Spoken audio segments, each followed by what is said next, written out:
Over 1 year ago, MTG Burgeoning entered into the foray of presenting EDH Commander deck techs on YouTube.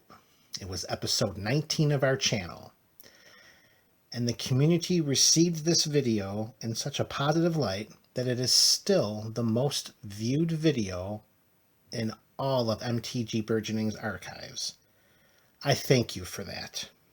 And since that time, there's been an update video here and an update video there. But in today's video, we are going to make some pretty dramatic changes to this EDH Commander deck tech, piloted by Scion of the Ur-Dragon, a white, a blue, a black, a red, and a green, a 4/4 flying legendary dragon avatar, where we tap 2, we search our library for a dragon card, put it into the graveyard, and Scion of the Ur-Dragon becomes a copy of that card until end of turn. Who's our commander? Every dragon ever.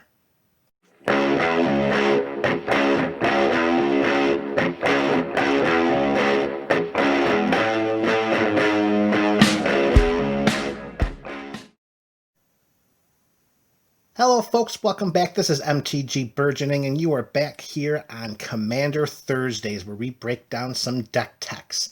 And as mentioned before, the spinning logo of our channel hit you right in the face and then turned to black. I disclosed that this is not the first such time that we've presented Scion as an EDH Commander deck tech. However, that was more than a year ago, and we've made some changes, and I want to put them all together in one complete update. So let's begin with the updating. Scion of the Ur-Dragon is our commander, and we're going to put him right there. The mana base has been updated, and how it's been updated, well, we're going to discuss that right now. In the original deck tech, we had 5 basic lands. The basic lands have not changed. There's still a plains, an island, a swamp, a mountain, and a forest.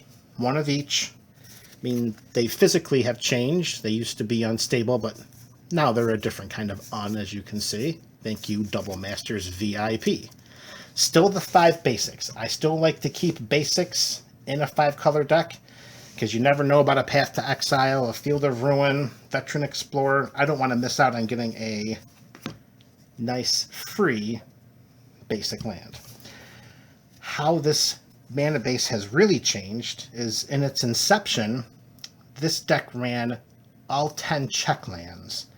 However, with the passing, I guess we could say, with the introduction of the triomes and a Ikoria layer of behemoths, we're taking out the check lands, and we're going to add 5 of the triomes, 1 of each type. The Indatha, the Ragwan, the Zagoth, the Savai, and the Ketria. These are, to me, more valuable and preferable to the check lands, even though these come into play tapped. We can cycle them for 3. More importantly, first few turns of the game, we can fetch these out with fetch lands, and they have 3 different basic land types. So we took out all 10 check lands and included the 5 triomes. That was a big change from the last time we discussed this deck. Still part of the mana base of this deck, of course, is going to be all 10 shock lands. Hallowed Fountain, Watery Grave, Blood Crypt, Stomping Ground, Temple Garden, Godless Shrine, Sacred Foundry, Steam Vents, Breeding Pool, and the Overgrown Tomb. They enter tapped, but if we pay 2 life, they enter untapped. And we can fetch them as well. Still in this deck, from the original deck tech, all 10 fetch lands. Flooded Strand, Polluted Delta, Bloodstained Mire, Wooded Foothills, Windswept Heath, Marsh Flats, Arid Mesa, Scalding Tarn, Misty Rainforest, and the Verdant Catacombs. So that brings our land total up to 30. And these are the final 8 lands. And if you remember, or if you're checking concurrently with this video, The original deck tech had 40 lands. We have shrunk the land base down from 40 to 38, removing and replacing some of the check lands, of course, but then replacing 2 of the check lands with spells and 3 of the check lands with different lands. So, still in the deck from the first time is Command Tower, best land in our format, not much to discuss. Tap to add 1 mana of any color in our commander's color identity. Command Tower in. Making its debut in this deck, Mana Confluence. Tap, pay a life, 1 mana of any color to our mana pool. That helps to cast any of our multicolored spells, helps us to get Scion out quicker. Mana Confluence. Returning, Reflecting Pool. Tap to add to our mana pool 1 mana of any type a land we control could produce. This, paired with a Mana Confluence or paired with a Command Tower, gives us 1 mana of any color. Reflecting Pool is awesome. Debuting in this deck, Exotic Orchard. Tap it to add to our mana pool 1 mana of any color that a land an opponent controls could produce. We're playing all 5 colors. It's very likely that this land is going to give us multiple of those colors. Too valuable to not include, and it can be more beneficial than a check land. Returning from the original mana base, Cavern of Souls. As it enters the battlefield, choose a creature type. We can tap to add a colorless to our mana pool, or we can tap and add 1 mana of any color to our mana pool, but we can spend this mana only to cast a creature spell of the chosen types, and most importantly, that spell can't be countered. Scion costs 1 of every color, and if he already hits the yard and has been exiled, he's going to have the mana tax as well. It's going to be a most disheartening feeling to pump a bunch of mana into our general, only to see it countered by the tapping of a couple of blue lands. Cavern of Souls prevents that from happening. Returning, Path of Ancestry.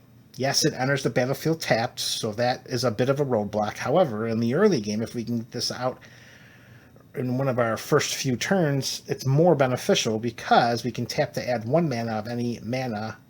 We can tap to add to our mana pool 1 mana of any color in our commander's color identity.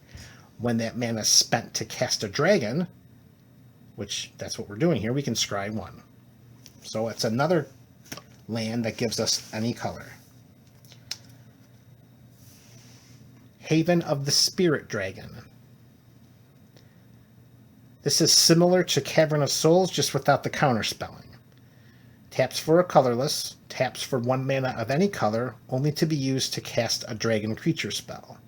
Where this card's value shines is the ability to tap 2, tap it, sacrifice it, and return a dragon card or Eugen Planeswalker card from our graveyard to our hand. It would be a dragon creature card.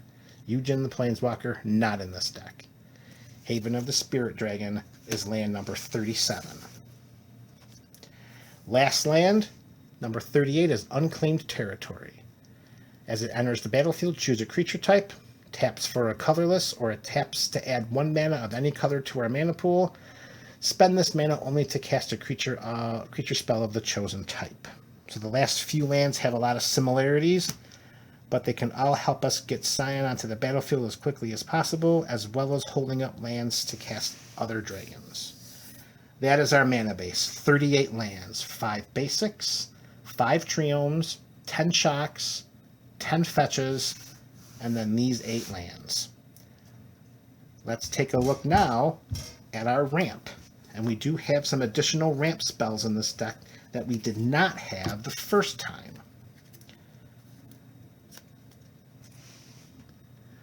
Soul Ring, not much to talk about here. Best artifact in the game. For 1 colorless, it gives us 2. No other artifact in the history of Magic can do what this card does. Without restrictions, without limitations, or without drawbacks. Arcane Signet. This might be best artifact number 2 in our format. 2 colorless, comes down and it acts as a command tower.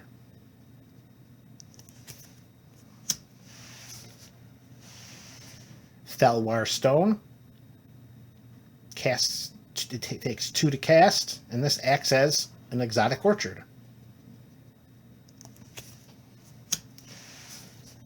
Next up, we have Farseek. For 1 and a green, we search our library for a plains, island, swamp, or mountain card and put it onto the battlefield tapped, then shuffle our library. Notice that it does not say basic. It just says plains, island, swamp, or mountain. So that could be a basic, or it could be a shockland, or it could be a triome. Any of those cards are doable with Farseek.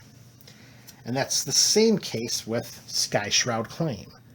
For 3 and a green, we search our library for up to 2 forest cards and put them onto the battlefield.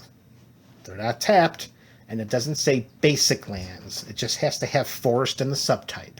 Again, our shocklands, and again, our triomes.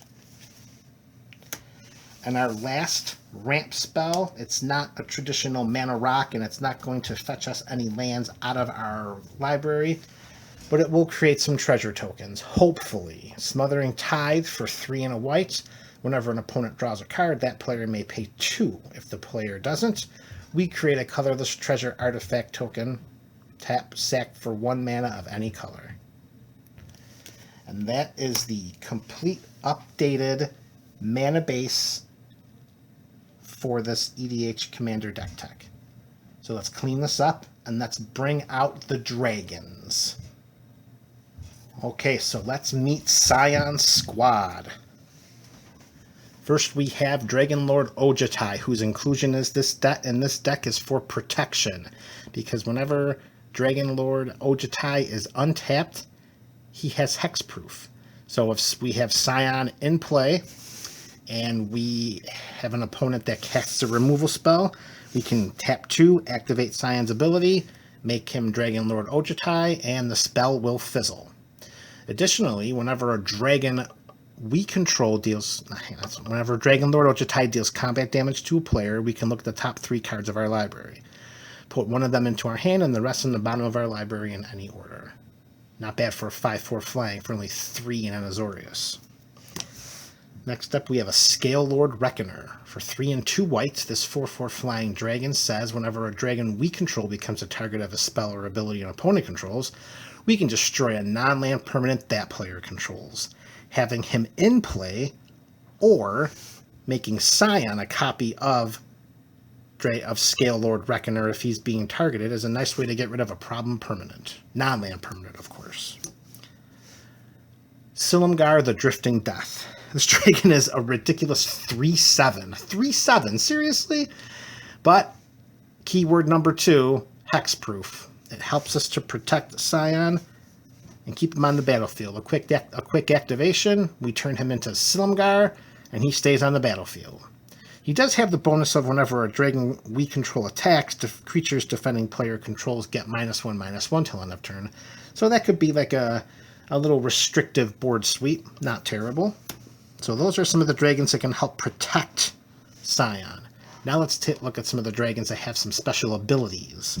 And we begin with Wasitora, the Nakuru Queen. For 2 and a June, it's a 5/4 flying trampler. And when it deals combat damage to a player, that player sacrifices a creature. If the player can't, then we create one of the greatest creature tokens in the history of Magic, a 3/3 black, red, and green cat dragon. Next up is Kagachi, the Vengeful Kami. For 1, a white, a blue, a black, a red, and a green, we had a 6/6 flying trampler. And when this deals combat damage to a player, if that player attacked us during their last turn, we can exile one of their non-land permanents. Very powerful. And that is that's some vengefulness right there. Alright, Bladewing the Risen. Here we go, baby. For a 4/4 flying dragon that's legendary, it costs 3, 2 black, and 2 red. When it enters the battlefield, we return a dragon permanent card from our graveyard to the battlefield. So this has some built-in recursion. And for a Rakdos, dragons we control get +1/+1 till end of turn. It's only a 4/4 for 7, and that's not great.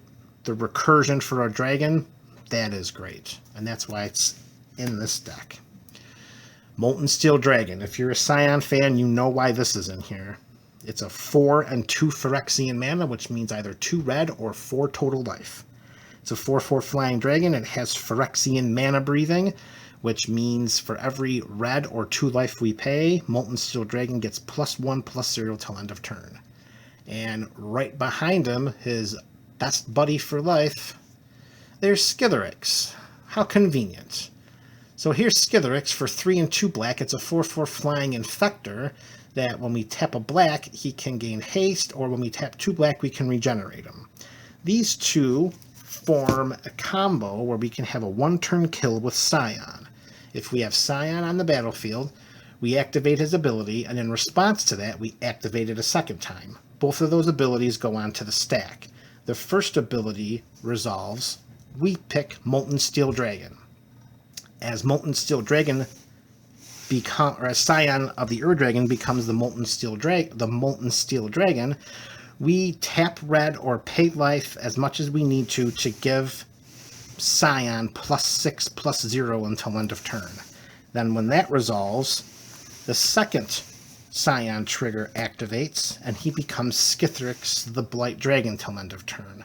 So now we have a +6/+0 onto Skithiryx, which then makes him a 10/4 flying infector. And remember, it's not the creature, it's the physical piece of cardboard. It's the physical card that is the commander. So even though Scion has become a different dragon, this is going to deal combat damage from our commander. The commander damage doesn't really matter in this instance because it's the infect that's going to kill an opponent. And that is the combo with Molten Steel Dragon and the Molten Steel Dragon and the Blight Dragon. Whew, we got the Blight Steel on the mind. All right, back to our dragons here. Next up is Scourge of Valkus for 2 and triple red, and triple red could be a little tricky in a 5-color deck. It's not impossible, it's not a complete hindrance, but it's a little tricky. It's a 4/4 flyer, and when it enters the battlefield, or another dragon enters the battlefield, it deals X damage to target creature or player, where X is the number of dragons we control. If we target Scourge of Valkus with a kicked Rite of Replication, game is over. We're going to deal 180 points of damage, and that's just should be the game. Kokushu the Evening Star. This is another great target for a kicked Rite of Replication. For 4 and 2 black, it's a 5/5 legendary dragon that when it dies, each opponent loses 5 life, and we gain life equal to the life lost this way. A kicked Rite of Replication will have each opponent lose 25 life, and we gain whatever is lost. Yosei the Morning Star is next, 4 and 2 white, and when Yosei dies, target player skips his or her next untap step, and we tap up to 5 permanents that player controls. Another fine target for a kicked Rite of Replication. We can choose 5 players or 5 untap steps to be skipped, and then tap a total of 25 permanents. That can lock out an opponent or multiple opponents for a few turns. Terror of the Peaks. A brand new entry into this deck from Core 2021. For just 3 and 2 red, this 5/4 flying dragon says, spells your opponents cast that target Terror of the Peaks cost an additional 3 life to cast. And whenever another creature enters a battlefield under our control, Terror of the Peaks deals damage equal to that creature's power to any target. This is another game-ending target for a kicked Rite of Replication. And the Dragon Queen Lothless from Core 2019. Whenever another non-token dragon, be specific, non-token dragon enters the battlefield under our control, we create a 5/5 red dragon creature token with flying. Not a good target for a kicked Rite of Replication. Lothless Dragon Queen. Next up, we have Dragon Lord Dromaka. For 4 and a Selesnya, he can't be countered, which I love. 5/7 flying lifelink, and simply, your opponents can't cast spells during our turn. And there's the Balefire Dragon is next, this mythic rare from Innistrad. Whenever it deals combat damage to a player, it's going to deal that much damage to each creature that player controls. This is a intensified opponent-centric board wipe, as long as their creatures have toughness 6 or less. And now we're getting into the dragons that we want to start attacking with. As you look at the ones we've already discussed, we went from protection dragons to dragons that have special abilities to our combo dragons, and then some targets for right of replication, and then some tokens and some protection. Now we're getting into the dragons that we want to beat down our opponents with, and Balefire Dragon is definitely one of those. And here's the big one, the Dragon Tyrant, for 8 and 2 red, which we hope we're never casting. And we also hope we're not tying up 4 red mana at the beginning of each turn. 6/6 flying, trample, double strike, and fire breathing. So if we can turn Scion into the Dragon Tyrant and somehow get that power up to 11, we can 1 strike and kill an opponent with 21, 22, not 21 of course, for a minimum of 22 commander damage. Dragon Tyrant. Drakuseth Maw Flames. Now please, please be careful. Change Scion into Drakuseth before you attack. If you already attack and you turn Scion into Drakuseth, you are not going to get the attack trigger. When he does attack, he's dealing 4 damage to any target and 3 damage to each of up to 2 other targets on a 7/7 flying body. Whoa, baby. Drakuseth. Hellkite Overlord. Look at the stats on this guy. 8/8, flying, trample, haste, fire breathing, and regeneration for 4 a black, 2 red, and a green. Hellkite Overlord. And it's not legendary. Whew, that baby, he brings the stats. And then here it is, the Ur-Dragon. Lots of people say, why is Scion the commander and not the Ur-Dragon? I just like Scion more. Scion can do more. I just like him more. I have no problem including the Ur-Dragon in the 99. He's just not going to be the commander of this deck. For 4, a white, blue, black, red, and green, has a 10/10 flyer, and whenever 1 or more dragons we control attack, we draw that many cards and then put a permanent card from our hand onto the battlefield. Very powerful, and plus it has the Eminence ability, which reduces dragon spells by 1 colorless. Ur-Dragon. And Dragon Lord Kolaghan. Flying haste 6/5. Other creatures we control have haste. Its other ability is not relevant for our deck. Unless, of course, they're playing with Relentless Rats or Persistent Petitioners or Shadowborn Apostles, then it becomes very apparent. Okay, Dragon Lord Kolaghan is a fantastic dragon to have in our graveyard if we're looking for a mass recursion spell like Living Death or Patriarch's Bidding or Rise of the Dark Realms. Nicol Bolas. Similar to the Ur-Dragon down here, Nicol Bolas is one of the dragons I never want to draw. I never want Nicol Bolas in my hand unless I have a sneak attack in play. I want him in the deck because I want to turn Scion into Nicol Bolas so I don't have to pay that ridiculous casting cost or worry about tying up a blue, black, and a red, because it's a 7/7 flyer, and when it damages an opponent, that opponent discards their entire hand. I don't want to cast this spell. I want to use it to make Scion a copy for a turn, or I'll sneak attack it into play. And here is Atarka the World Render. For 5 and a Gruul, it's a 6/4 flying trampler, and whenever a dragon we control attacks, it gains double strike until end of turn. Remember, it has to be declared as an attacker to get the double strike.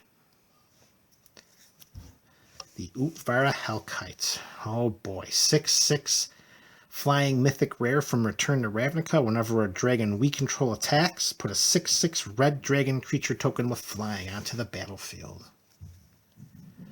And next up we have the Terror of Mount Valus, another newer addition. For 5 and 2 red, this dragon from Throne of Eldraine is a 5/5 flying double striker that when it enters the battlefield, creatures we control gain double strike until end of turn. Caution, activating Scion and making it a copy of Terror of Mount Valus will not give other creatures we control double strike. It has to enter the battlefield. This is a great pairing, Terror of Mount Valus, with Dragon Lord Kolagon in the graveyard preparing for a mass recursion spell. And here we have Hellkite Tyrant. 4 and 2 red, 6/5 flying trample. When it deals combat damage to a player, we get all artifacts they control. Nice little bonus. 20 or more artifacts, we win the game. That's very unlikely to happen. Not impossible, but unlikely. But hey, borrowing a Mana Crypt and a Soul Ring, hey, that's aces in my book. And lastly, our last dragon of the Scion squad, we are looking at the Scourge of the Throne for 4 and 2 red.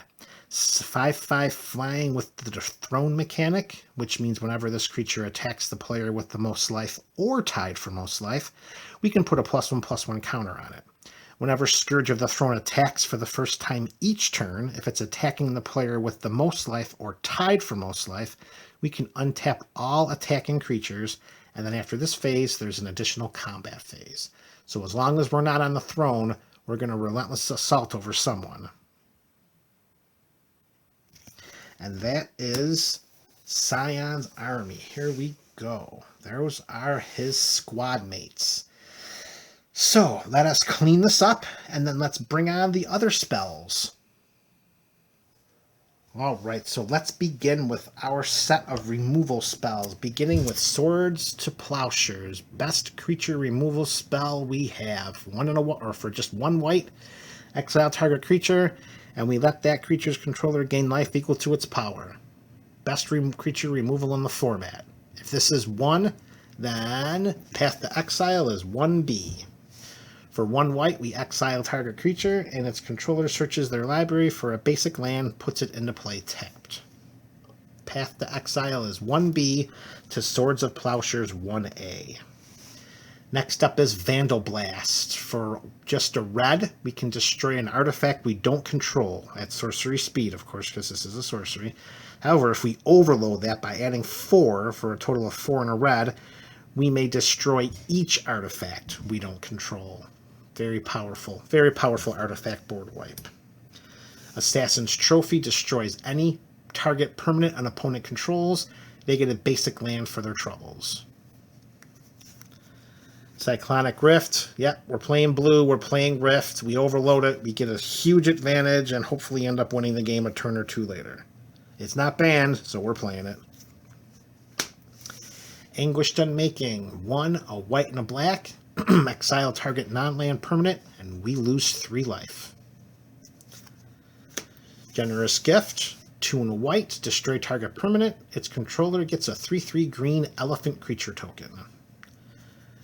And the Originator, Beast Within, destroy target permanent. Its controller puts a 3/3 green beast creature token onto the battlefield.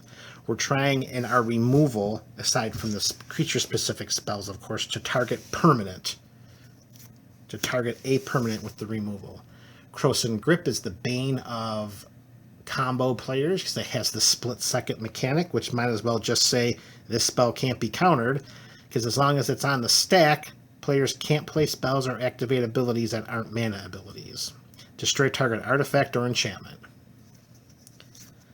Next up is Crux of Fate. All right, this card scares me a little bit, because I'm always afraid that someone's going to fish this out of my hand, or out of my graveyard, or out of my library, and cast it against me by destroying all dragon creatures.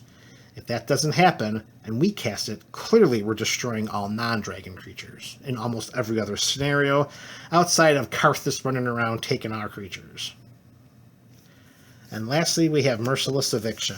For Thorn and Orzhov, we get to pick one of 4 modes. We get to exile all artifacts, creatures, enchantments, or planeswalkers. And that is our set of removal. Okay. Next up, let's take a look at some of our tutors. Mystical Tutor. For a blue, we search our library for an instant or sorcery card, reveal it, and put it on top of our library after we shuffle it. Same thing with Vampiric Tutor. It's a black. We search our library for a card, shuffle our library, put it on top of it, and we lose 2 life. Demonic Tutor, 1 in a black, 1 card, sorcery speed, right into our hand. Best tutor in the format.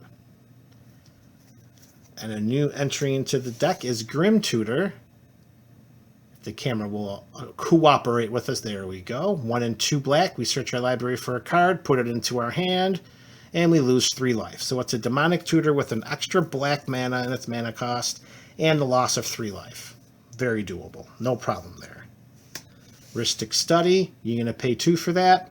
You're going to pay 2 for that. I'm sorry, you're going to pay 1 for that. My mistake. Not 2. That's the Smothering Tithe. That's 2. You're going to pay 1 for that. Mana tax 1, baby. Mana tax 1. Whenever an opponent casts a spell, we draw a card unless they pay 1. And the Guardian Project. The perfect card for Commander. Whenever a non-token creature enters the battlefield under our control, if it doesn't have the same name as another creature we control, we draw a card. Or in our graveyard, of course. But we don't have to worry about that because those things just are not going to happen. All right, folks, so let us move forward with our recursion. And here we have Reanimate. For 1 black and losing life equal to a creature's casting cost, we can put a creature card from any graveyard into play under our control.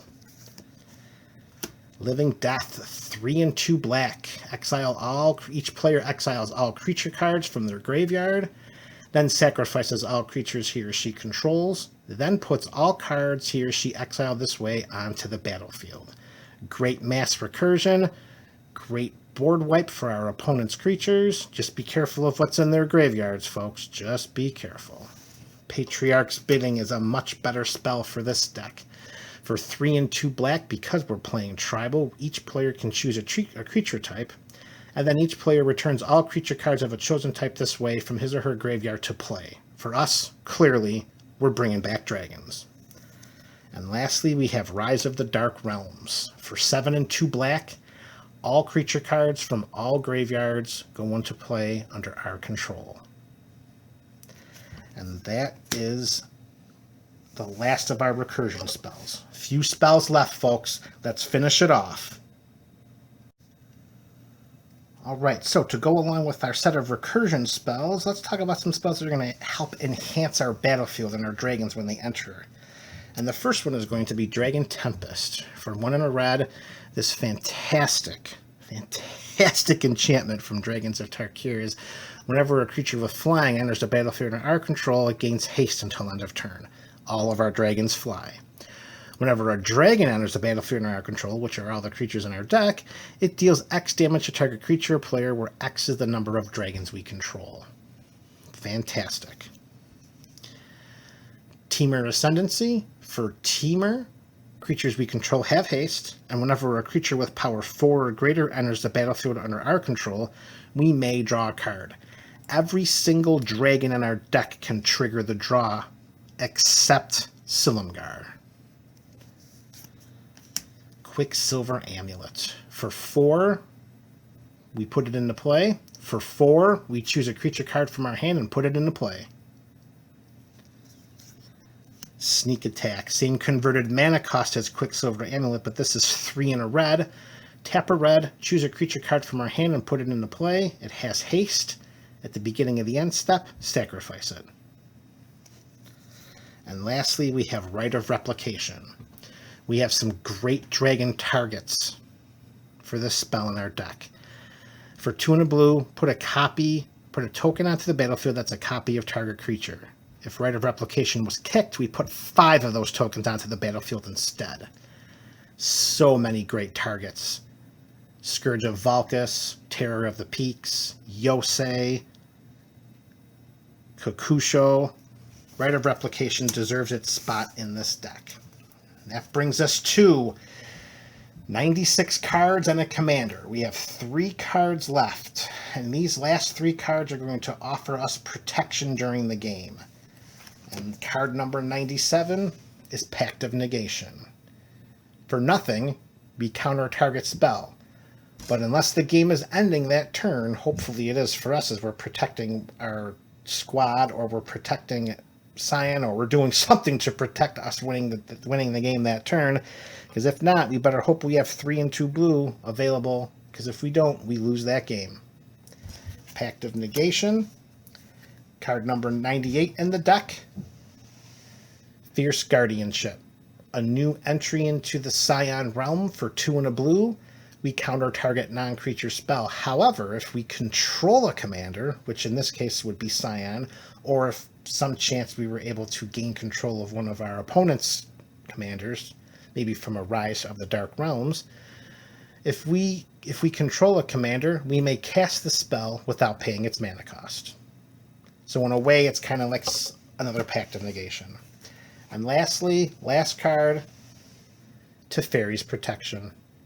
2 and a white until our next turn. Our life total can't change, and we have protection from everything, and all permanents we control phase out. And thank goodness that they changed the phasing rules, because this deck has the propensity to create a lot of dragon creature tokens, and if they didn't change the rules for creature tokens phasing out to still be under our control when they phase back in, this card would not be as good, because old school Magic players will remember that if you phased out a token, it ceased to exist. And that is Teferi's Protection, and that's card number 99 in our Scion of the Ur-Dragon EDH Commander deck tech. 1 year ago, more than 1 year ago, we debuted Scion of the Ur-Dragon. And in this video, we did a complete update. We changed a lot of things, swapped out the mana base, added some dragons, added some spells, took out some other cards. Scion of the Ur-Dragon, folks. This is MTG Burgeoning. Go forth and enjoy your day. Want to become a Pack Wars combatant? 4 easy steps. Step number 1. Click on the link below in the description, or go to www.buymeacoffee.com/MTGBurgeoning. Step number 2. Select either membership or support. Membership will enroll you into Pack Wars for $5 each month. Support will cost $5 for 1 month. Step number 3, complete payment information. The name you use will appear on the site.